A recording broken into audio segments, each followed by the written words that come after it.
मुख्यमंत्री महाराष्ट्र राज्याचे देवेंद्र फडणवीस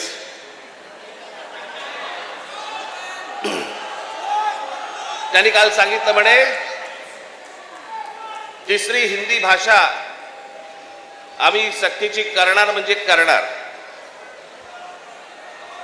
आता राज्य सरकारला जर आत्महत्याच करायची असेल तर त्यांनी बेशक करावी।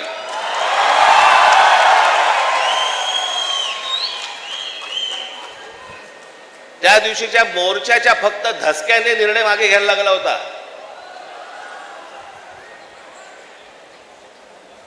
फडणवीसजी तुम्ही सांगताय ना की तिसरी भाषा आम्ही सक्तीची आणणार म्हणजे आणणार। मी आता आपल्याला सांगतो महाराष्ट्रात पहिली ते पाचवी हिंदी आणायचा आपण प्रयत्न तर फक्त करून बघा।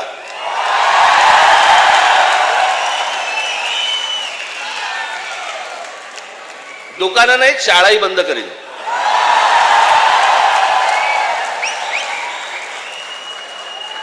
महाराष्ट्र राज्याचा मुख्यमंत्री हिंदीसाठी भांडतोय।